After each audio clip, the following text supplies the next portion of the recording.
stuff that works. All right, welcome everybody. Sorry for starting off a few minutes late here, and we'll get right on into it. Welcome and happy Monday, the first Monday of August. Little wet here in Tampa. If you're in Florida, Gary, I don't know if you or your family is in Naples at all, but man, we are. No, I think it's a little wet there. Yeah, we got quite a bit of rain and wind here. It's luckily not horrific, but definitely stormy. Roddy, have a great time in Vegas. So let me kind of just a few things here, Gary, while people come in and we get things going. I want to put a quick article here. I'd love to get your take on this because although we're talking about deep fakes today, you say cheesesteaks? Exactly. Seeing that you're in Philly.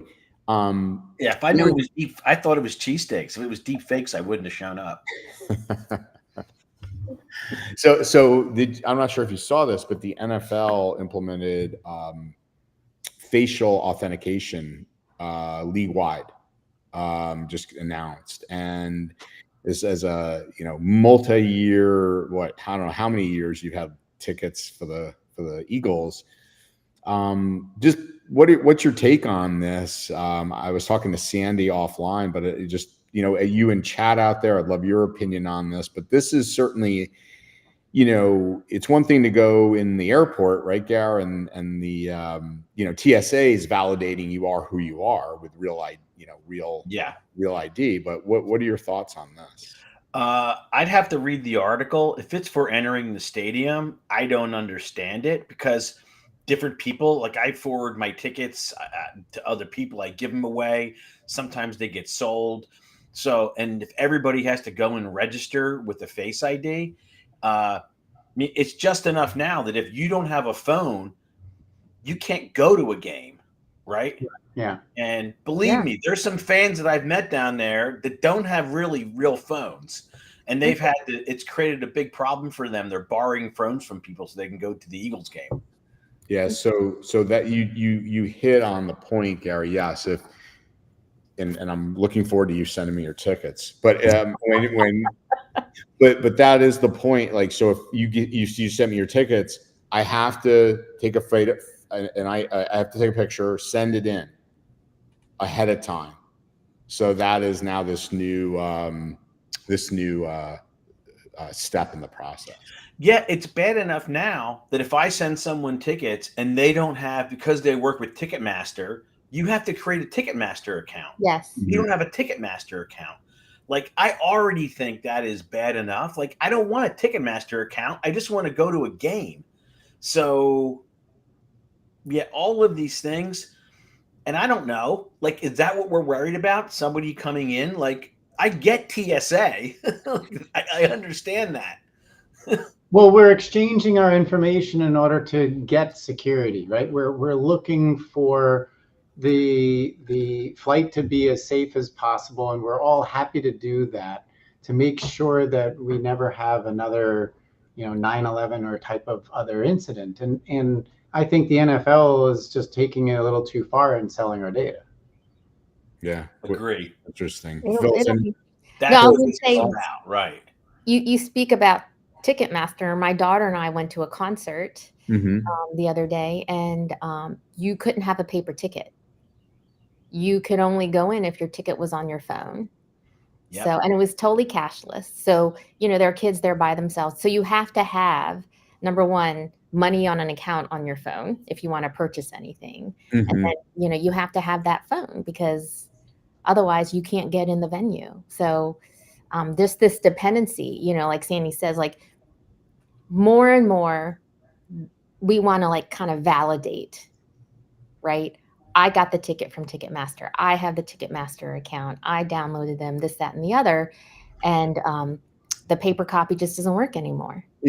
Yeah, in the old days, if someone had a fake ticket, they just made them get out of your seat.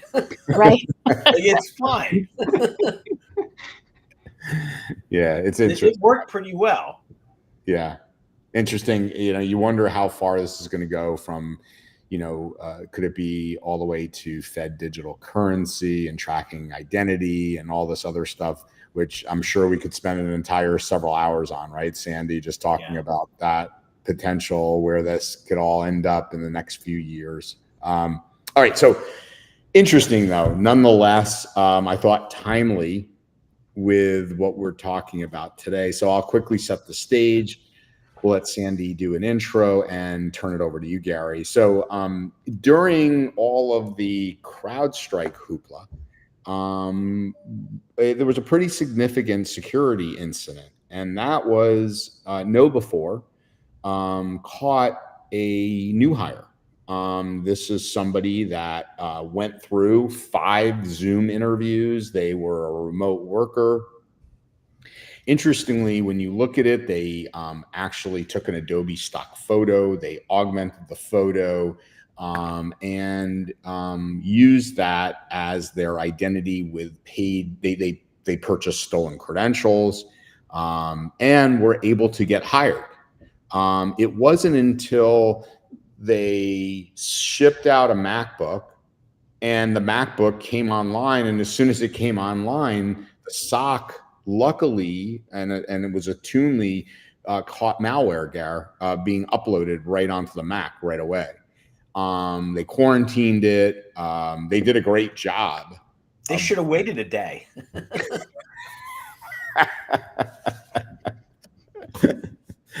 Oh my gosh. All right. So anyway, but really interesting of where, one, the irony of, this is a company that does security awareness training. And again, I'm not picking on them. It's just irony of it. And then on top of it, what does this mean for policies and procedure of new hires? What does this mean in terms of the role of the MSP? As Phyllis, I know we're going to do the Cybercast on CIS control iteration 8.1 because of governance, and we're seeing CSF in governance. So I think there's big opportunities here, as Gary, as you've talked about, for MSPs, looking for different revenue streams and really taking a different role in the within their consulting role or within the traditional IT and security space. So Sandy, really appreciate you jumping on today with us and being our guest. So with that, could you give our folks a little bit of background about yourself, what you do now, and we'll let Gary kick things off. Sure. So thanks, Andrew. My name is Sandy Cronenberg, and I used to run a VAR and MSP, just like many of your listeners, and started it at the corner of my apartment. Grew it to about 7 regional offices with over 250 employees before selling it to a global conglomerate. And so NetArcs is my new company, and it was born after seeing countless partner firms being victim of social engineering attacks. What we are is a non-repudiation aggregator. It's kind of a fancy word, and quite honestly, I didn't know what it was before I started the business anyway. But what it means is that we actually review not just 2 pieces of information like two-factor, we review dozens of pieces of information from your communication to confirm who you are as who you say you are. And what we do is we seamlessly integrate that into your email, your video, all of the different forms of communication to give a visual indication of threat in the form of a traffic light. It's literally red, which is an alert, yellow was a warning, green, you're safe. And so that's the business in a nutshell. Very cool. Thanks for joining us. Looking forward to today and kicking things off. So Gary, let you kick it off here and level set as always. Yeah, maybe Sandy, let's start at the highest level, and just so we're all the same definition of a deep fake, and then maybe a little bit about what's required, the scope of technology in order to create one, either audio, video, any other medium. So that's a good question. So a deepfake is essentially any form of communication that's been altered to convince someone to impersonate someone else. But really the key here is we often use the word deep fake, what it really is that you're coupling this deep fake technology, which is generative artificial intelligence, with old school social engineering. And that's what's really the scary stuff here, right? And what happened with KnowBe4, the AI there and the deep fake there, that was remedial. It was the most primitive form of generative AI. More advanced AI threat actors, they still only need 5 good images and about 15 seconds of audio to convince most of your colleagues, and can generate real-time streaming video from a laptop that most all of us have. Yeah, I know. I have a friend. He loves sending me the videos every day of press conference of Steve Kerr, who is coaching the Olympic basketball team, but it's him saying bad things about players. It's comical, right? But every time I see it, as I'm laughing, I'm just thinking about how bad this is right now. Like already how bad it is compared to what people, think it is. So, Andrew talked about KnowBe4 a little bit, and he said it was ironic, although their security did, they did what it was supposed to do, right? You still think about the idea of the procedures of how we hire people, and I have many other stories like this recently that people have told me, people that I know who have had this happen. I guess sometimes it's not just for security; it's not hackers, just people trying to get paid for not doing work and having keystrokes and stuff. But there's an article, Andrew. Do you have that link to the Axios article? Yeah, I do. I can get it into everybody right away. So it talks about North Koreans. They've landed jobs at over 300 U.S. companies: aerospace, manufacturing, automobiling, Silicon Valley, Fortune 500. It's almost like we're paying North Korea to infiltrate our infrastructure, right? With this. So can you give some advice, people listening? Let's start with hiring practices and what they could do to better prepare their customers. Let's start with just that piece, which is hiring practices. Well, it's a good point. I think KnowBe4 turned lemons into lemonade by spinning kind of a potentially negative news cycle into an informative conversation about their hiring practices. They're mature and they're better than most. It's an enterprise level organization. But if they were using something like NetArcs, they would have likely suspected something was wrong way earlier in the process. I mean, they were using an ID check confirm. They were using background checks. They were on at least 5 Zoom calls. But it wasn't until they had already hired the guy and he plugged the laptop into the server farm that they caught him. It was the SOC that caught him, not anyone in HR, right? So the point though is I think that while they had good systems, the problem is the real answer doesn't exist right now because there's not a lot of answers to the problem. There's really not a lot of trust in the communication people are using on a daily basis. That's the whole point of KnowBe4, right? KnowBe4 is a security awareness training platform that's teaching people to be suspect of their primary communication. So I don't know, would you say, taking KnowBe4 out of it in these bigger companies, if you're an MSP dealing with SMBs, probably some of the basics things that you just mentioned that many companies don't have in place, like just the basic practices of that, probably would be a good first step. Well, I mean, yeah, for sure. The fact that they've got a SOC and they're doing everything every other enterprise is doing.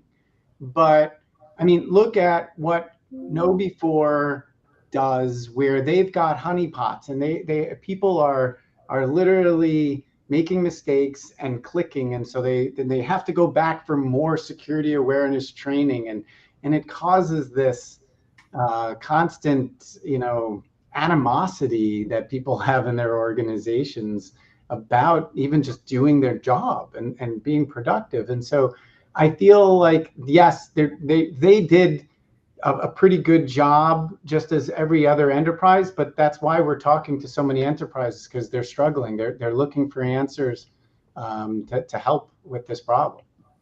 So, what other areas other than hiring, uh, are threat actors able to use or leverage deepfakes?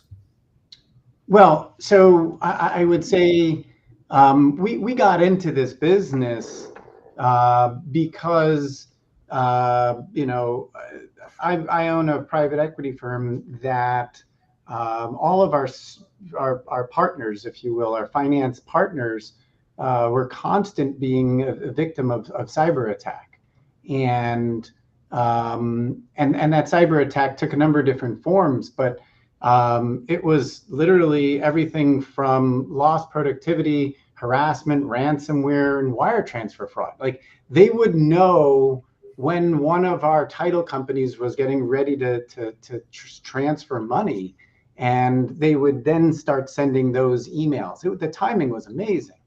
And so that's why I got into this, because I'm like, this is a problem I think I can fix.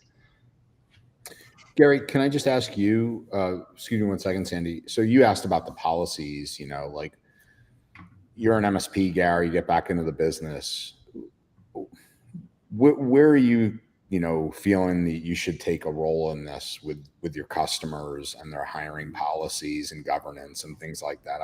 I'd love your take on it. Because again, there's so many things being thrown at us. Yeah. So what I would say is, Sandy just kind of said, well, they do background checks. They had multiple Zoom meetings. Like, there's some companies that aren't at that point. Like, they're not even doing those things today. And it's not something before this that we would even care to ask our customers. We don't care how they hire. Right. But now it's just another thing that we have to, put into our proactive approach, our governance, our compliance, to have conversations about them so that they can understand these things. Also, I'll say, again, I've been beating this drum. How you not have MDR at every customer? Like, if this isn't assumed breach, Andrew, that we've been talking about for 5 years, I don't know what is. Right. All right. I was just thinking about it this way. People think of these videos and stuff, but just think that you are the CFO of a company with 100 employees, and you get a voicemail from, I'm the CEO. Hey, Andrew, listen, I had to run out of the office, but I really need you to make this wire transfer. And here's all the information for it. And you're listening, and it's me, your boss, leaving you the message. Think about that for a second, right? So, again, hopefully all these companies now have multi-touch points when they do these things, but not all of them do. So there's another example. Like, in everything they do with finance, banking, hiring, we have to have different conversations about basic protocols that they never thought about. And to me, that's what this is. Yeah, that's exactly what happened in January with Arup, the Australian company. So it was the finance worker received an email, send this $25 million out. He thought it was suspect, so he gets on the Zoom, or it was a video conference. I don't know which technology they were using. And it was with the VP of Finance, CFO. They were all deep fakes. And so that's why we built the platform that we did, where you have a visual indication and it's animated if there's any suspect information coming into any of our AI models. And quite honestly, it doesn't exist elsewhere right now. You're trying to reestablish trust in your communication, and that's what the platform that we built. And we built it specifically for MSPs. All right, I'm going to move over to Phyllis. It's interesting just because I'm thinking, like, process-wise, what can you do? Because the more and more we move to automate, like even our HR process, like everyone complains it takes too long to hire someone. So then you move to automation to try to like streamline the process somewhat. You see them moving from one bin to the other. We automate, get references. Hey, can you give a testimonial? And that's all kind of like electronically. So it's just interesting if, maybe if you called references, but those could also be deep faked as well. So it's just fascinating. Yeah. So moving on, so we did discuss, business impact with, events like the CDK Global and then CrowdStrike. And so we've had a couple shows focusing on the need for BIAs or business impact assessments. But, oftentimes we're focusing on like the business, revenue and maybe cybersecurity. And in there, we neglected the HR department. But do you think this should be a consideration based on, the know before event? And what are some of the questions that we should be asking those departments when we do a BIA? Yeah, it's I'm thinking about the Jerry Maguire movie where I'm like, you had me at hello. You guys are the right of boom guys. You know BIA better than I do. I used to do needs-based analysis and BCDR planning, but I know what I'm an expert at and what I'm not. But you know, um, I would say that. CDK was a VPN spoof, if I'm not mistaken, right? And CrowdStrike's problem was due to a programmer who didn't do enough testing, and we're still seeing some of the issues associated with it. But I think that I think the HR department is not directly communicating to IT, and it's obvious now that there's a need. We've been reached out to from a couple of very large firms with help on not just hiring because of a threat actor, but hiring because they're swapping out someone.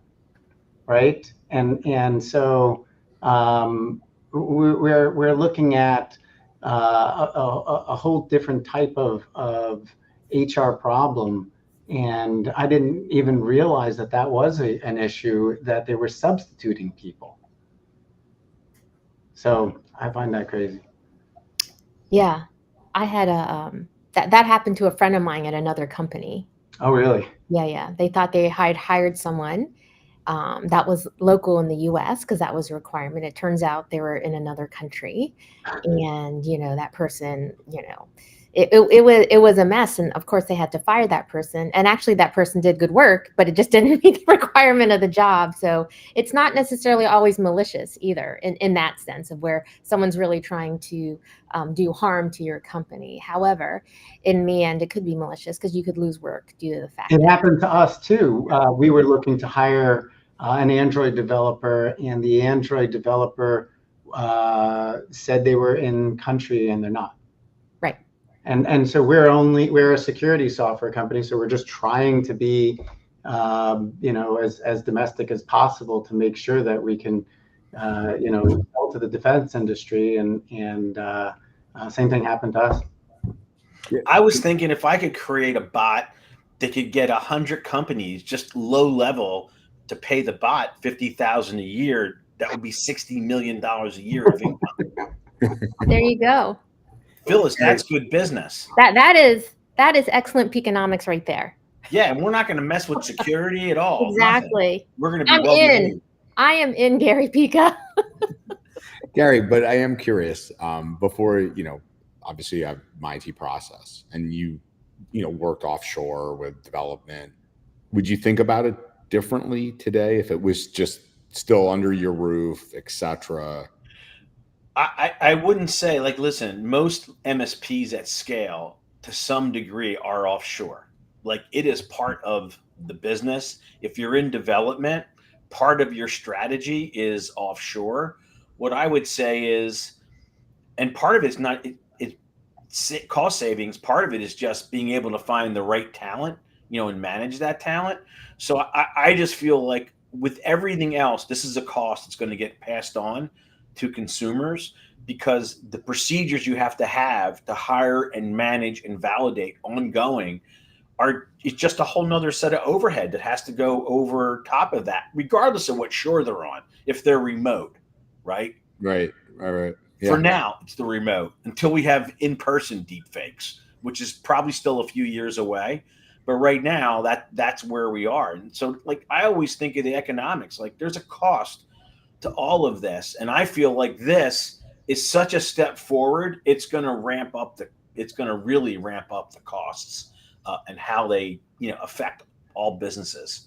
But there's some one last thing, if I could say this, Phyllis. But Gary, there's some basic things that and Sandy, we were kind of talking this out on hiring policy in your last comments, where just like we didn't do for a while on bank transfers, pick up the phone and validate, and we had to everybody had to lose enough money, right, with wire fraud before that process came in, and it still slips through the cracks. But are there basic things that you would be, again, in the VCIO process, like, hey, let's talk about, your process for if you're hiring somebody remote, if the CEO calls and says this, is there a multi-step factor that you're going to start talking to your customers about? In your thoughts, Gary? Yeah, 100%. I was just thinking, Andrew, like before deep fakes and whatnot, this has been going on for a long time, right? Yeah. In terms of, people, CEOs that I know personally in their companies have dealt with this for 10 years, right? It's just that it's getting better and it's getting more attached. I was thinking about, what's his name? Vern Harnish. Yeah. Mastering the Rockefeller Habits. He put the story out for people to learn to. He was at one of his summits, and I guess he was on hotel Wi-Fi. And they sent an email for a wire transfer. And then when they emailed back, they replied to it. Then they deleted all the emails that they must have known when he was going to be on stage and whatnot. It was a couple $100,000. So again, in that case, it was coming from his actual account. So this just opens up the door to having things come through a lot more legitimate confirmations that can still be nefarious. So, I think the first step is, if we're not having these kind of conversations today, even if we don't have all the solutions other than people being aware and some basic procedures in each of these areas, happens in payroll a lot now. I get emails from ex-employees that look like they're from ex-employees or current employees saying they need to change their bank account number. All the time. Right? All the time. So, but they're rudimentary. But now you can do it with deep fakes. You can do that same thing. Like, there's so many areas around finance, payroll, hiring, management. So I think just starting to have these conversations, Andrew, with customers, even when some of it is just awareness and basic 1, 2, 3 procedures, like the first steps. Well, Phyllis, as I hand it back to you to talk to Sandy, I am curious on what you're thinking for, the next iteration of controls, not 8.1, but will we see potentially things in the realm of AI and deep fakes and consideration that you guys, was my next question, you guys are going to have to address in some way? Maybe. We'll definitely have to see how this pans out and what technical and procedural defenses, like what are security best practices around, our focus is cybersecurity, deepfakes. Obviously, the HR really does, as we could see in this instance, KnowBe4 has had a good SOC, gets affected by these different things. So I think it definitely is something that we need to think about. We certainly have been asked, with AI as far as, attacks and attackers and things like that, just like your standard, like ransomware as a service and all these things, and phishing, would we update controls? To date, not really. It's just like an application. And we would just see it as, you still would implement these best practices. You still would do your phishing training and all, anti-phishing training and all of that. So this is a different dimension, these deep fakes. So I'd have to think about it a little more to see what we would do and what is that tipping point. Okay. And I guess, Andrew, let's think about our call last week. We talked around some insurance stuff. Would you assume that these would be just considered a cyber event? That's a really good question. Yeah, really good question. If, they lost a bunch of money, or this person, was able to, exfiltrate a ton of code. Or, yeah, exactly. That's a really interesting question. By the way, if Reed or anybody in the insurance world is listening, that's a really interesting one because, again, is that go under cyber attack, and where does it fall? It's a great one, Gary. All right, Phyllis, over to you. Yeah, I'm still thinking that one through, how the insurance. I mean, you think about all the claims were denied, it seems, right, for those organizations due to CrowdStrike. Unless it was direct, sorry, I'm trying to remember that direct.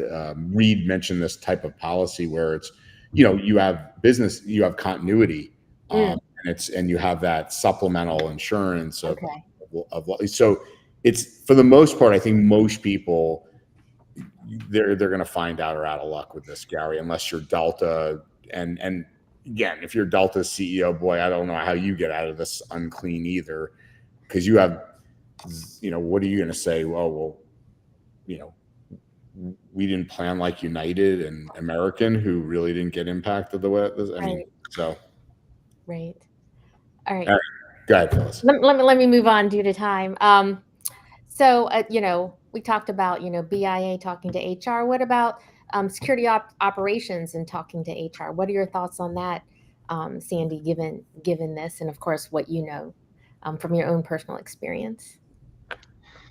Yeah, I think that, obviously it's going to need to be more of a regular conversation and or interaction between HR and operations. I think they're separate silos right now, and obviously you're going to need to have some folks that cross the line or have dotted lines between those two different orgs. But I think that in this case, this North Korean bad actor, he was already in the door. And as Gary said, he should have waited a day, right? I mean, he literally, I feel he should have been more patient and waiting until he was trusted and had a lot more access. They may have never caught the guy. And so I think he rushed, and KnowBe4 was lucky. And they were lucky that their EDR caught it, which, does anyone know what EDR they were using? Because CrowdStrike could probably use some good news right now. Yeah, we don't even know if it was EDR per se, if it was just, obviously the telemetry that was coming through the SOC was what was caught. But it's a funny but ironic point, Sandy. Yeah, they could use some good news right around now. So that's funny. So Sandy, do you think that there will ever be a day where there are third-party services in region where you would actually have someone actually physically meet an individual that you're going to hire and then verify they are who they are where they are, and so on and so forth? Well, yeah, I guess it's always best practice. But again, talking about Gary in your comment, it's like we've all seen the Mission Impossible movies, right? And the truth is, like, nothing is better than being in person. But even that is just a one-time, I've met them, great. And I feel like it's almost like zero trust, virus protection, EDR. Those are solutions that are constant monitoring. And so you can't possibly just solve it by having an in-person regional person come out and meet. I mean, have any of you been ever involved? Well, Phyllis, for sure you have, with top security clearance. So my friends have had top security clearance. You get an interview from a former FBI, CIA, whomever person come by, and but quite honestly, you need a non-repudiation aggregator type of solution that will be a good alternative, if not actually being better than in person in the future, because it's constant and always present. I mean, I think just additionally, even the in-person is going to be very expensive. So I don't know if you all remember back in the olden days when PKI was first coming online, you would have, they wanted like regional, I forget what they called them, but like personally verify. Phyllis, this is you. Gary, this is you. I'm giving you your secret. We know that this is your secret, and this, that, and the other. But it became too onerous. Like, you couldn't do it. Think about it. you would have these regional areas where you were supposed to go and personally get your secret, your key, but then everyone wanted a key and they didn't know how big it would explode. Think if you're like a huge, large enterprise company, you've got thousands and thousands of employees. How is that really going to work? And you are kind of in that, continuous monitoring. What is it, every few years? How is it that you update, and how is it that you recheck people? If you have clearances, of course, it's pretty clear cut, and then you need a badge to badge in, and all that kind of stuff. But it's harder when you don't have all those mechanisms in place, for sure. Yeah. So what about policies? So Mm. would you recommend that in hiring, you obviously would recommend there's ongoing verifications, especially now we're doing work remotely. What is it that organizations can do? And what do you see? Do you think there'll be some regulation in critical infrastructure like the DIB or the Defense Industrial Base? Oh, it's already happening. We're having conversations with Gartner and others that we've seen. The auditors are catching up, right? Like, I would be shocked if in the next year or two you don't have whatever the phrase is it a non-repudiation aggregator, or is it some sort of quasi IDV? They're going to ask, and it's going to be in this audit or the next. And is it going to be, how are you managing your HR data? Is it immutable, right? Like that is coming. IEV, independent verification, just so I know, Sandy. Yeah, okay. And it's interesting. Can we just take a moment, Gary? I'd like to, all three of you, your comments, but Sandy, is this an area where, we will see blockchain and things of that nature being used for those types of checks and validations? Yeah, and we lean on blockchain technology, and it's because it's the only answer, right? Like, it is highly scalable, it is immutable, it has been audited. I mean, look, Goldman Sachs and BlackRock have audited the code, right, to Bitcoin, and in order to make sure they were comfortable that there weren't any back doors, right? And so the technology is there, and there's so much Web3 out there that makes it easy for you to use those tool sets, that why wouldn't you use it? I mean, why wouldn't you use blockchain? Yeah, interesting. Gary, are you seeing any of the, some of your more, mature PE-backed MSPs using any of that type of technology yet? Blockchain in any of their work yet? No, I have not. But we've talked here though about technologies and process and procedures around verifying user support. Right, definitely. Yeah. Yes, absolutely. Yeah, the same way I was thinking about it, Sandy, and like there's thousands and thousands of recruiting firms, and when I heard that, I was thinking to myself, well, maybe it would just make sense if the right person could work for the firms, they could bypass a lot of the procedures in order to be able to to enable this kind of thing. Oh yeah. Yeah, no doubt. Gary, over to you for the next. Yeah, so one of them I just touched on, which is I was foreseeing like a firm that gets put up for recruiting that's actually North Korean. It wouldn't be far-fetched to right, think they infiltrate almost like a supply chain, right, Gary? They infiltrate. Yeah. Do you think, Sandy, that the scope and the scale of how, because we're at the beginning of this, where do you think it'll be in 2 or 3 years? Like these capabilities, how they could get used in a more sophisticated way? Yeah, well, so we kind of mentioned earlier that gaming company, it's a casino and online betting, and their use case was for HR. But with regards to like the defense industry and others, I think it was an advisor of ours that was telling us recently there's so many small defense contractors that don't have the money or the staff to implement like all of the security measures and a whole security fabric that's necessary that includes all of those tools. And it's great that a lot of MSPs have that whole suite built that they can just roll that out for them. But many of them just can't even afford that. And think of a small tool and die shop that makes this very specific titanium hinge for an aerospace integrator, right? They have like this huge ATO problem, and it's so bad that the government is now getting to the point where they're supplying the security software to meet that minimum level of readiness. Like it's this security advisor was telling us the government's paying for it now because it's such a problem.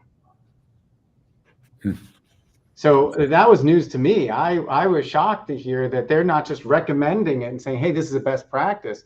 They're now saying, hey, look, some of you guys that are so small and just don't have the infrastructure in place, here, we're paying for it. Here it is. Go. Yeah. Interesting. Yeah. I don't know. Andrew, it's been real interesting over the past year and in these recent weeks leading up to today. If you listen to today's session and the last 2 or 3 that we've done, and you're not convinced that you have to change your relationship with your customer as an MSP, I don't know what else, like how many more things you have to hear in order to be able to, to get there. Because there is no one else to have these conversations, right? I don't think their lawyer or their accountant, their other trusted advisors who they pay more than us are having these conversations with them, right? It's really only us. And this is a big lift for a lot of, and, for a lot of people that are on this call that are very technically minded, that's not this. Right. Yeah. Like knowing more about their ones and zeros doesn't put you in a position to help them with the kind of things that we're talking about today, Andrew. So I hope everyone has been feeling how these conversations have changed, and morphed. And I agree. I was just thinking just now how these past few weeks, it's really been about process. A lot of it.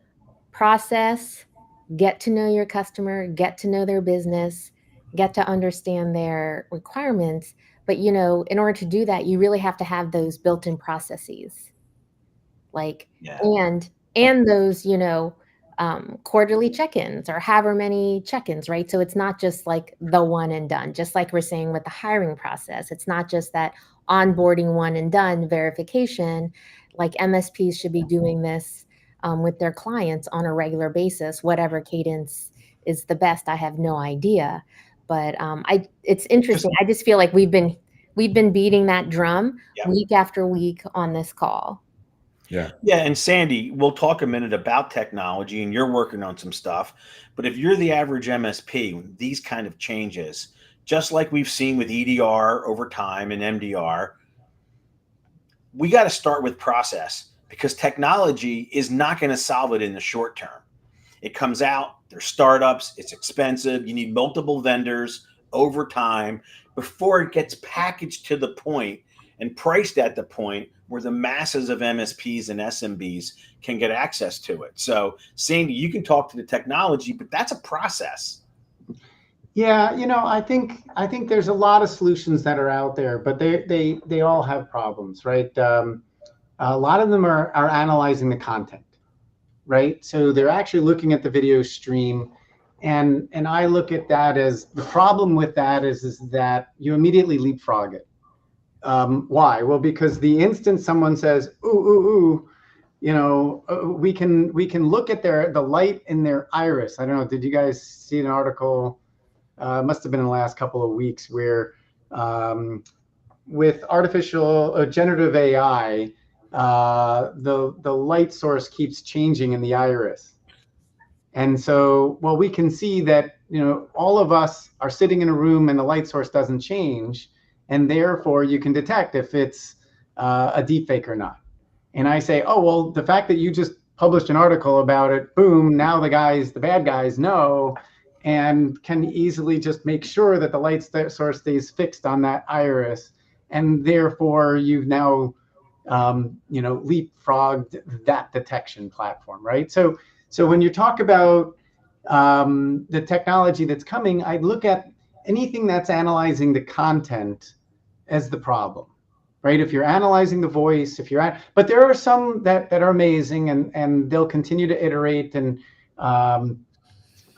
you know, I don't want to start naming different companies that have some pretty good solutions, because we're analyzing those to see if, you know, hey, we would put those in our marketplace to partner with a non-repudiation aggregator. But I feel like, you know, the process of security awareness training, like that's a good thing to have, and it's helpful, but it's really just not an answer. You know, building systems around the inadequacies of people, it's not a strategy. It's a disaster waiting to happen. There's always a stepping stone. You know what I mean? Like there always has to be some. Very rarely does the final solution in these things come.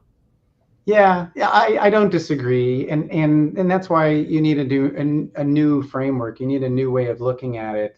Analyzing the point solutions that are looking at the actual stream is not an answer.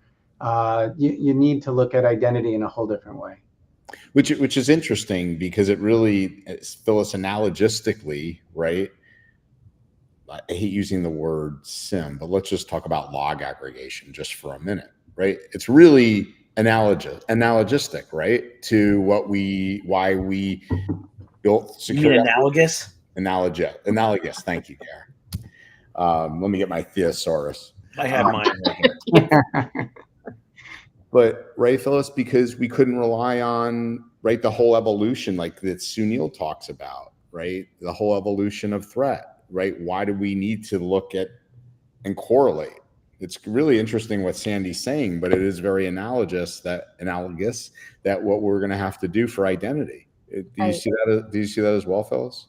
I do. And you know, in my head, I was thinking like how we, you know, relied solely on virus scanners and the signature, right? And just like Sandy said, once the signature was released, the criminals would just modify the signature, right? Yeah. And you only have to modify one bit to get a different signature, right? Correct. So it's this constant cat and mouse game. And then you evolve to like SIEM today, right? So then it's like, okay, now I have to look for malicious behavior. I just can't look at a signature. And then evolves.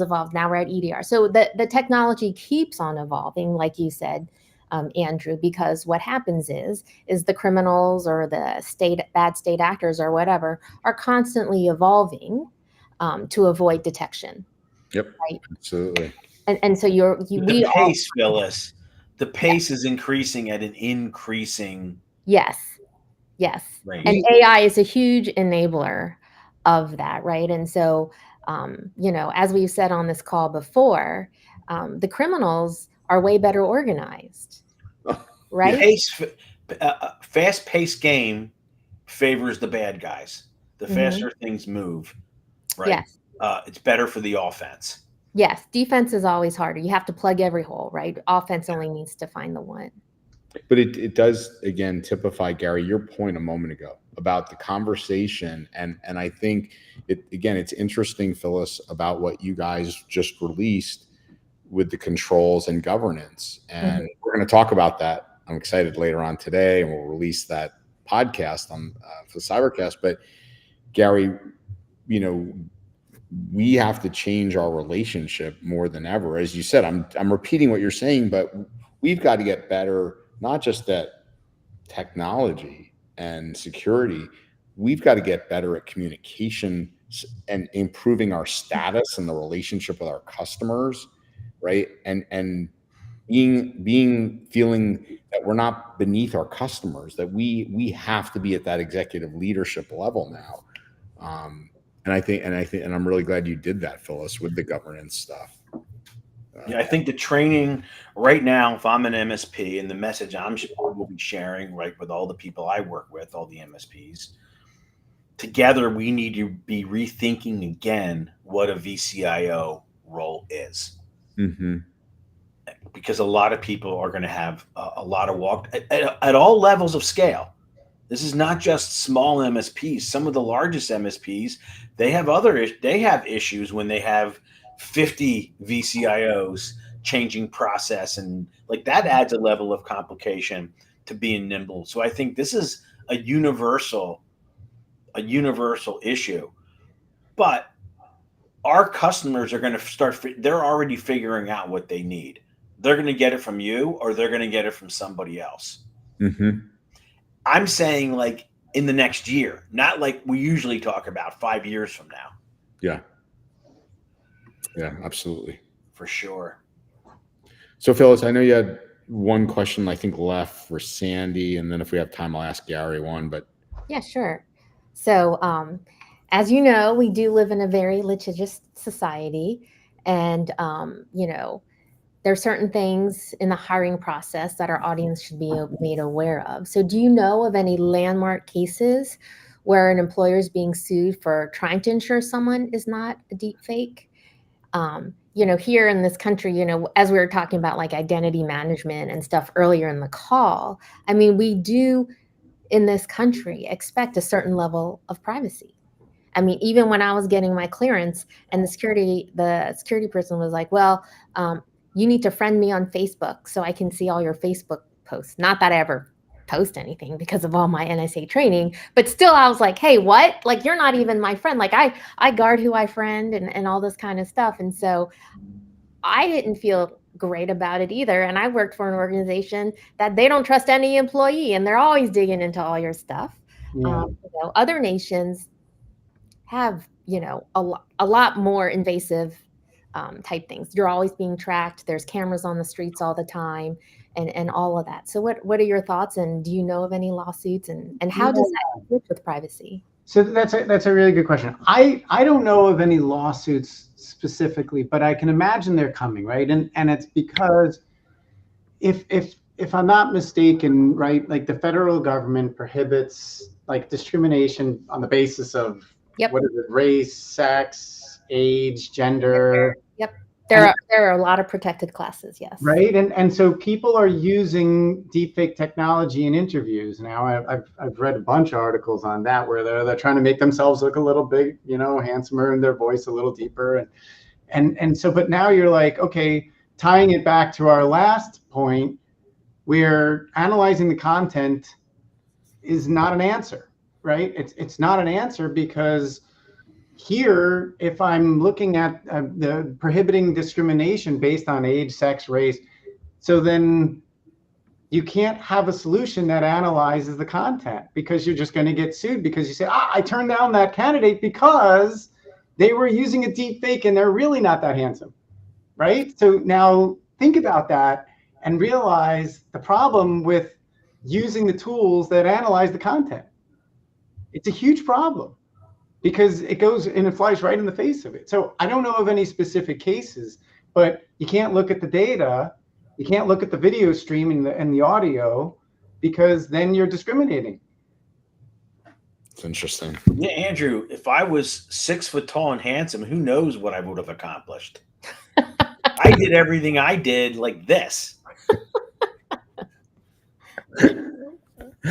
Oh my gosh. But now with AI, Gary, think about the next 10 years. Oh, listen, next week, we're going to see a new Gary Pica. Yeah, exactly. I can't wait. Oh my gosh. Yeah. Listen, I think this was good, Andrew. And I feel like we're really starting to tell a consistent story about our responsibilities. And, this idea of, and it's hard. I mean, I deal with so many MSPs and they're still so plugged into the technology and feeling like their job is to manage. And then look how hard we got to securing the technology. Now we have to go back to the same people and say, it's more than just that now. Yep. There's all these other things that your customers need to deal with. And we're the ones who need to have that conversations. But we will find pieces in there to monetize it. And we're going to need to, because we have a lot of product revenue and a lot of non-recurring projects that are not coming back. Yeah. And most MSPs are below their turning point. In other words, they need the gross margin from those non-recurring projects we had in the past to reach profitability. So we need to think about our responsibility, but we also need to be thinking about our changing commercial model. And I just get to see the stats. It's changing pretty fast. So that's not a position we've been in before, Andrew, where No. the business model is changing with, a key piece quickly that is, a decent percentage of our overall gross margins. Well, to your point, I'll close out with this, Gary. It used to be, like you said, we'd have a major tech shift, cloud, as an example, right? On-prem to cloud, just to use that. Now it's because we have to have these ongoing discussions. Again, you hit the nail on the head today that we have to change our relationship more than ever with the client. We have to have that quote unquote board seat level to be able to say, look, we have to be in the decision-making process or governance, have a hand in the governance process of how you look at risk in the business, right? We're not moving that server to the cloud again. Right. We did it. It's moved. Yeah. So Sandy, thank you so much for coming on. It was a great conversation. Really appreciate it. And best of success to you and the NetArcs team. Phyllis, always really appreciate your insights. Gary, the same. And I'm excited to be talking to Phyllis. Stay tuned. We'll let everybody know when the next Cybercast is out, Phyllis. So they haven't done one in a while, but I know it's been a while with iteration 8.1 and governance and asset classes. I'm really looking forward to speaking with you about this. So everybody have a fantastic week. Again, Sandy, thanks everybody. Have a great one.